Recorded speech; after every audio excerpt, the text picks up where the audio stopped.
Isang karapatan at pangangailangan ng pagkakaroon ng maayos at disenteng palikuran. Pero marami pa rin sa ating mga kababayan ang nagtitiis sa marumi, tagpi-tagpi at gawa-gawang palikuran. Ganyan ang kurma, nandito ka. Hawakan mo pa yan, nakaganon ka. Hawak ka, nakasihat ka ng ganon. Itatago mo na Tatago yung mo yung sarili katawan mo mo. na yung sarili. Dito sa Pilipinas, nasa 50 milyong tao ang walang sariling palikuran na may sapat na sewerage treatment para sa dumi ng tao.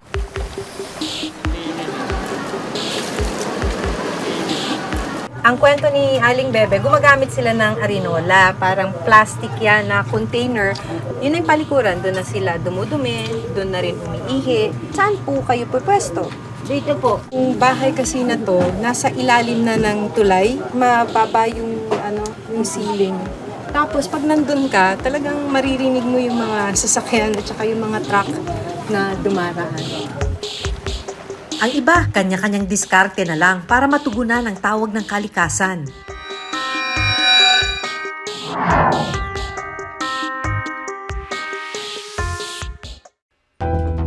Pangarap ng 24 na taong gulang na si Kyle Terence Abanto na maging isang direktor. Hi guys, tara sagutin natin yung mga katanungan nyo. Sa kanyang mga video, makikita kung gaano siya kasigla at kaaktibo. Pero nagbago ang lahat nito lang nakarang taon nang ma-diagnose siya na may stage 5 chronic kidney disease. May mga symptoms na po ako tulad ng pamamanas, tapos yung pinaka-worst na experience ko nun, grabe na po yung pagsusuka ko at di na po ako makakain. Kaya mula sa kanyang pangarap na director's chair, si Kyle, sa upuang ito sa dialysis center na mamalagi 3 beses sa isang linggo. Di ba po, 24 years old ako. Siyempre, dun po papasok. Parang nagpa-flashback lahat. Kasi before po ako magkasakit, andun na. Isa po akong filmmaker, photographer, dancer. Kumbaga, unti-unti ko na pong inaabot yung pangarap ko eh. Tapos bigla kang isang snap lang. Kailangan mong i-dialysis. Akalain mo yun? Dialysis patient sa Pilipinas, 7 milyon na. Sa kabila ng pinagdaraanan, si Kyle tuloy sa paggawa ng video. Tara, samahan niyo ako mag-dialysis. Katunayan, ang ilan sa kanyang dialysis journey, ginawa niya ng vlog. Sa 3 araw, kada isang linggong pagdadialysis ay nakakaubos ng lakas. So yun, yung mga sumunod na content ko na, since napansin ko nga nakakapansin sa akin ay mga nagda-dialysis din. So, ang ginawa ko is more on dialysis na rin po yung content ko. Kumbaga, tulad ko nung unang stage na down ako na nawawala na ng pag-asa, yun, nagkakaroon po sila ng hope at inspiration para ipagpatuloy yung buhay nila.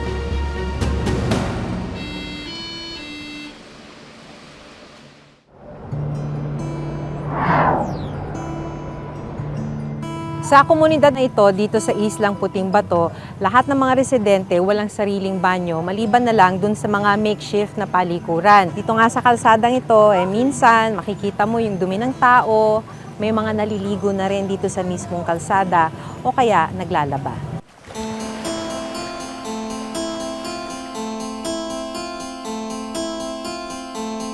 4 na dekada nang nakatira dito sa Tondo si Anelia Austria, 44 years old. Nakatungtong sa dagat ang maliit na barong-barong na kanilang tinitirhan. Ito yung CR. Tapos ilan po kayong... Yung mga nandiyan sa harapan, anak ko, ako, ilang bahay tsaka dito, ang gumagamit nito? mga 4. 4 na bahay. Yung pinapakita sa atin ni Ate Anelia, yung CR nila, parang butas siya, tapos diretso na to sa dagat. Ginawan daw niya ng paraan para kahit papano meron silang sariling banyo. Isang maliit na silid sa sulok ng bahay. May pintuan at may kubeta. Makeshift po siya na kubeta, no? So yan, diretso na rin po sa dagat, hindi nangangamoy. Siyempre, pangit din naman wala ka talagang CR. Maganda kami sarili. Wala naman kami magawa kasi nga, salta lang kami dyan. Sa dami dito ng tao, wala nagtsatsagang gumawa ng sariling yung baul talaga. So pag gagamitin yung para dumumi, isushoot mo na lang. Hindi ka na malaggastos sa tubig, isang tabo lang. Isang tabo, okay na. Sa dagat kung saan din nila minsan kinukuha ang kanilang mga pagkain, dumidiretso ang kanilang mga dumi. Sa ilalim naman ng tulay na ito, 5 pamilya ang nakatira. Isa na rito si Aling Bebe. Magtatatlong dekada na sila rito. Ngayong umaga, bitbit niya ang isang balde, hindi para magigib o maglaba, kundi para itapon ang mga naipon na nilang human waste sa loob ng 2 araw. At dahil walang sariling palikuran, sa gitna na sila ng kalsada naliligo at nagkukuskus ng katawan. Ang kubita namin, arenola. Yung ng pintura, lalagyan ko ng plastic. Tapos yung kasama ng tumahe, natali namin, tatapon namin sa basura. Diyan naman, pag may pera kami pambayad, diyan kami nagsisiyar sa tawid. 10 piso. Binisita ko ang tinutulugan niyang bahay sa ilalim ng tulay. Ipinakita ni Aling Bebe kung paano ang diskarte nila sa tuwing kailangang dumumi. Gumagamit sila ng arenola, parang plastic yan na container. Yun yung palikuran, doon na sila dumudumi, doon na rin umiihi. Pero, saan po kayo pwesto? Dito po, tinakpan ko lang po ng plywood sa labas dito. Hindi ba kayo natatakot na baka bigla na lang may dumating? Inano po namin, sinisigawan po namin. Uy, wag muna kayo pumunta rin, nagsisiyar kami. Ito, ginagaya, pag dumudumi kami, yan, ganyan. Lalagyan na po ng plastic. Yan. Okay. Tapos na namin dumumi, tatali na namin yan. Itatapon namin ngayon sa basuran. Ano ho yung hirap nang walang sariling CR? Ma'am, mahirap talaga. Wala kami magagawa, wala kami matirahan na iba. Nagtiis na lang kami dito. Nandito sa taas yung bahay nila Aling Bebe. Bale, yung bahay kasi na to, nasa ilalim na ng tulay. Mababa yung ceiling. Tapos pag nandun ka, talagang maririnig mo yung mga sasakyan at saka yung mga truck na dumaraan.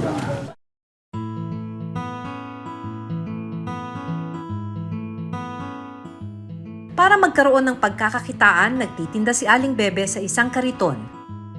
Ang 300 pisong kita niya rito kada araw, sapat lang para sa pangkain niya at mga apo, kaya hindi raw nila kaya ang mangupahan. Magkano ngayon ang pangumpahan ng bahay? Bababa lang ang 2.5. Purya ilaw, purya tubig. Magkano matitira sa akin? Minsan 100. Wala rin. Hindi kaya mangupahan. Ganyan lang tindahan mo. Maging ang mga apo at ibang bata sa lugar ni na Aling Bebe, ganitong pamumuhay na ang kinamulatan. Pagka masakit ng tiyan, kasi kailangan ng dumumi. Anong ginagawa niyo? Maghanap po ng plastic. Maghahanap pa ng plastic. Pagkatapos, pag may plastic na, Maghanap po kami ng pwesto. saan yung pwesto? Hanap-hanap lang po kami. Bakit minsan nagbabayad na lang? Kasi po para hindi po nakakaya sa tao. Para hindi kami mahirapan sa plastic. Sa cellphone video na ito, makikitang ilang kabahayan na inanod ng malakas na agos ng dagat sa Isla Puting Bato. Ang ilang mga residente, sinubukan pang pigilan ang pagkalas ng ilang bahagi ng kanilang bahay. Lahat ng bahay na ito walang sariling banyo o mapupwestuhan kapag kailangang maligo o dumumi. Ang nag-iisa nilang common na palikuran na damay sa inanod ng mga kabahayan. Isa sa mga nakatira rito, si Mang Eduardo Pamor. Ay, hindi nga makayanan talaga. Bigla na lang kaya naabutan nga ako doon, no? Natabunan din ako tabunan ako sa kanto eh. Sabi ko sa kanila, wag na talaga kayo dyan babalik. Bukod sa pangamba para sa kanilang kaligtasan sa dagat, ang sakit na maaaring makuha sa paligid dahil sa kawalan ng banyo ang inaalala ni Eduardo. Pagka ang hangin manggaling doon, maamoy mo dito kasi dyan mga iba dyan, nag-iihi, nagdudumi. Madalas lang kasi kanilang nararamdaman, ma'am, yung mga yung masakit ang tiyan, yun, tapos yung masakit yung nila, ulo nila. Ipinakita rin ni Eduardo ang nagsisilbi nila ngayong banyo. Isang pawid lang ng plywood ang nakayanan niyang bilhin para matakluban daw siya habang nagbabanyo. Ganyan ang kurma, nandito ka. Hawakan mo pa yan, nakaganon ka. Itatago mo na Tatago yung ko yung sarili katawan mo. mo, yung sarili mo. Ang ganun po yun. Parang wala namang matutungtungan na maayos doon. Di Wala po yung mabalanse bato. ka pa. Oo, babalanse ka kasi bato nga ulam yan, ganyan. Nakakadagdag ba yun sa... Yung kawalan ba ng parang dignity? Yun, parang ganun po mga hindi mo malaman sa sarili mo kung gagawin sa sarili mo. Nakakahiya talaga, hindi yung katulad talaga yung CR nga disinting CR nga medyo maganda. Ayon sa UNICEF, nasa 4.4 bilyong tao sa buong mundo ang walang sariling palikuran. Dito sa Pilipinas, nasa 50 milyong tao ang walang sariling palikuran na may sapat na sewerage treatment para sa dumi ng tao. Sa bilang na ito, nasa 24 na milyong Pilipino ang gumagamit ng unimproved o improvised na palikuran para matugunan ang tawag ng kalikasan. Ayon sa eksperto, may panganib na dulot ang kawalan ng maayos na disposal at sewerage treatments, tulad ng ilang iba't ibang waterborne diseases. Isa sa pinaka-common cause ng problema natin sa bansa ay diarrhea. At ang problema natin sa diarrhea the lack of potable water, brought about also by the lack of sanitation. Nagga-gastroenteritis, ang iba nagta-typhoid fever, ang iba nagkakaroon ng cholera. Number 2 problem ninyan, it will deter economic progress. Pagka ang palikuran mo ay hindi maganda, that tells about poverty. Part of that is paglalagay ng tamang pondo para sa Department of Health at ilaan sila in partnership with the DILG on how we can provide palikuran. Ang Department of Health naman minsan ang tinarget ang 100% toilet coverage sa buong bansa bago mag-2022. Malinaw na hindi ito natupad. Kailangan ng bawat isa sa atin ng maayos na banyo o palikuran. Kaya naman sana, mas pagtuunan na ng pansin ng gobyerno ang tila tinanggap na lang na sitwasyon ng marami nating kababayan. Hindi lang upang mapigilan ang pagkalat ng anumang sakit sa isang komunidad, kundi para maibigay sa kanila isang simpleng karapatan at manatili ang kanilang dignidad.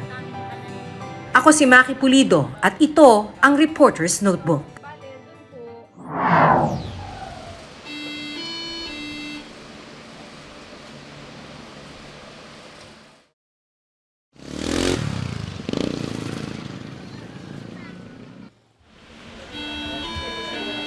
October 2022, na-i-vlog pa ni Kyle ang ginawang emergency dialysis sa kanya, kung saan kinailangang lagyan ng tubo ang kanyang leeg. Sobrang hirap nun. Tapos nga yung after nung dialysis niya, yung mga seizures niya, na ilang beses siyang lumaban, na akala ko mawawala na ako ng anak. Para madugtungan ang buhay ni Kyle, kailangan ngayon ng kidney donor. Walang kapatid si Kyle. Ang tatay niya, hindi naman nag-match sa kanya, kaya hindi rin pwedeng maging donor. Ang nag-iisa lang sana na pwedeng mag-donate ng kidney, ang kanyang inang si Beth. Sa kasamang palad, may sakit sa puso si Beth, kaya hindi rin siya pasadong maging donor. Sa buong buhay ko, iyon yung pinakamasakit na iyak ko. Kasi alam ko yung haharapin naming hirap. Yung nilagyan na siya ng tubo sa leeg, umpisa na yun. Alam ko yung laban na mahirap. Hanggat wala pang donor, magtitiyaga si Kyle sa pagdadialysis. Bukod sa hirap ng katawan, masakit din sa bulsa ang pagkakaroon ng sakit sa bato. Libre man ang ilang session ng hemodialysis dahil sa PhilHealth, gumagastos pa rin sila Kyle ng mahigit 2,000 kada session para sa mga gamot at ibang mga pangangailangan. Ang dialyzer na ginagamit sa bawat dialysis, nasa 1,000 hanggang 1,200 ang presyo. Bukod pa yan sa mga check-up, gamot at laboratories. Ito po is yung sa puso niya. Kasi nagkaroon siya ng cardiomyopathy. Tapos ito, sa puso niya din.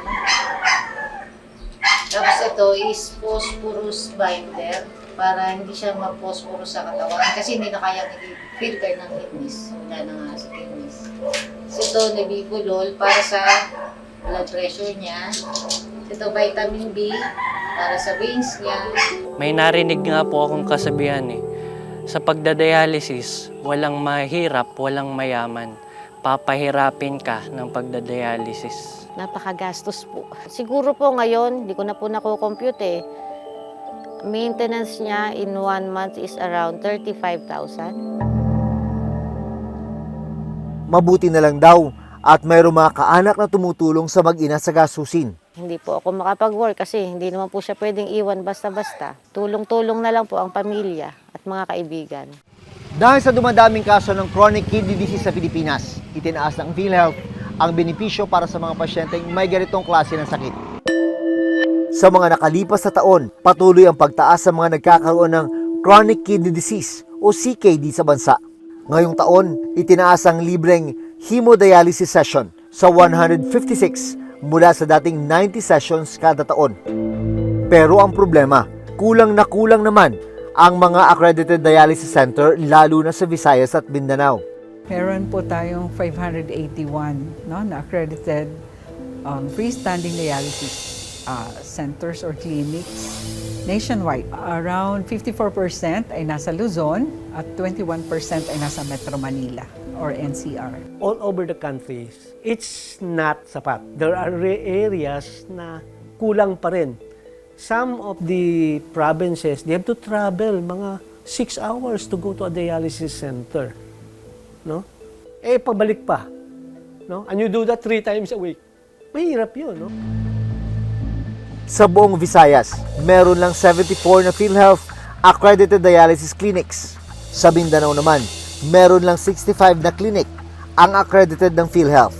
Kaya ang mga pasyente sa ibang probinsya dumarayo pa rin sa National Kidney and Transplant Institute o NKTI para magpagamot.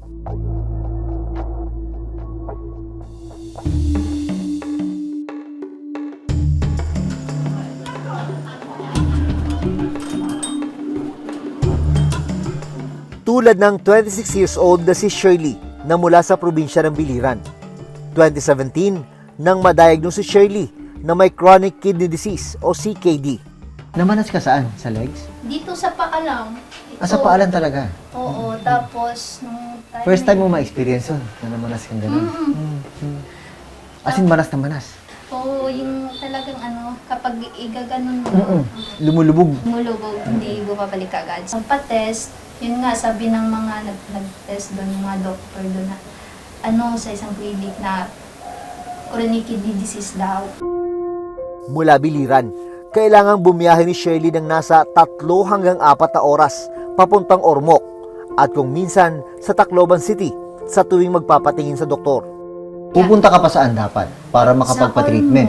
Ka-Ormoc pa. Ormoc or Tacloban, pero sa Ormoc ako pumunta nung time yun. Gano'ng kalayo yun mula Biliran? Nasa 3 to 4 hours biyahe. So kapag may sakit yung isang tao doon, kailangan niya pang travel. May ibang hindi na nakakaabot. Sa ospital, sa Ormoc o sa Tacloban? Kasi nga may mga sakit na hindi na ma-accommodate ng aming hospital sa Biliran. Dahil sa pagkakasakit, natigil sa pag-aaral si Shirley. Graduating college student na sana siya ngayon. Para mas matutukan ang pagpapagamot, nagdesisyon si Shirley na pumunta sa Maynila para magpatingin sa NKTI. Sa ngayon, kasama ni Shirley ang kanyang ate na nangungupahan sa Malabon. Sila yung halos talaga lahat na nagsusupport. Kapag hindi na nila kaya, makita nila hindi nila kaya, hingi sila ng tulong financially sa mga taong malapit din sa amin.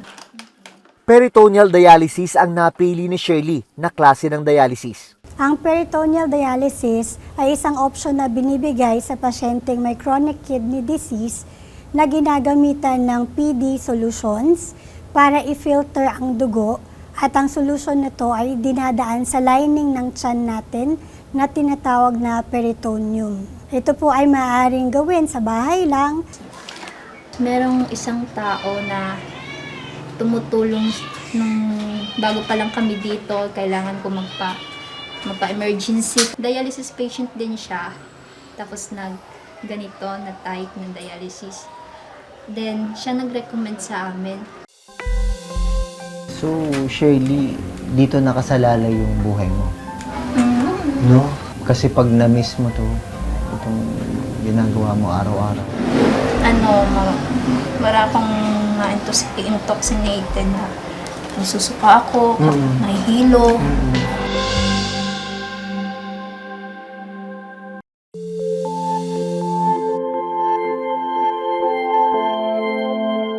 Anong ginagawa natin solution nito? Yun, naglilinis siya ng katawan namin. So, ito yung niya, components. Palang mo lang tubig, pero... Pumapasok sa sistema mo yan. Itong solution na to. kada 6 na oras. Kailangang mag-peritoneal dialysis si Shirley. So, Shirley, dito nakasalalay yung buhay mo. No? Kasi pag na-miss mo to, itong ginagawa mo araw-araw. Wala akong intoxicated na nasusuka ako, may hilo. 2 beses sa loob ng 1 buwan, kumukuha si Shirley ng kahong-kahong solution mula sa isang PhilHealth contracted clinic para sa kanyang supply. Libre itong nakukuha sa ilalim ng Z-Benefit Package ng PhilHealth. Malaki din pala nakukuha sa gobyerno, no? Pero yung sa sarili nyo, mga magkano? Sobrang laki. Nasa higit kumulang siguro mga 40 to 50K. Kung walang libre ha. O kung walang libre. Opo. Pero kung may libre na, mga nasaan na yung neto mo? Ay, less than mga 20 na lang guro or per month. Oo. Nasa 15 to 20K. Kasama na yun yung mga check-ups ko, laboratories ko. Sa labas ng tinitirhan ni Shirley, nandito nakatabi yung kahon-kahon ng mga gamot na kailangan niya para sa pang-araw-araw na gamutan. Pero alam niyo ba na itong 4 na kahon na ito, sapat lang para sa 7 to 8 days na gamutan. Ayon sa PhilHealth, malaki na rin ang itinaas ng benepisyong nakukuha ng mga pasyente na may chronic kidney disease kumpara noong mga nakarang taon.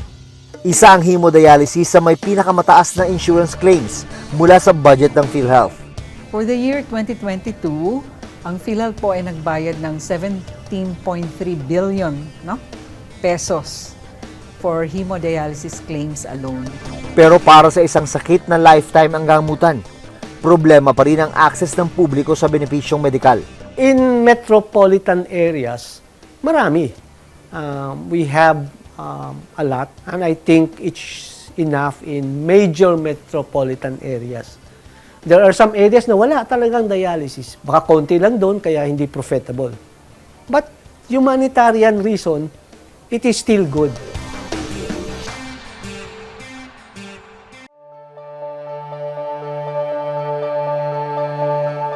Ang biro nga ng ilan, mamamatay ka sa mahal ng pagpapagamot, hindi dahil sa sakit. Sa panghabang buhay na kondisyon tulad ng chronic kidney disease, bukod sa hirap ng katawan, sakit sa bulsa ang kailangang tugunan para patuloy na madugtungan ng kanilang mga buhay. Ako si Jun Veneracion at ito ang Reporter's Notebook.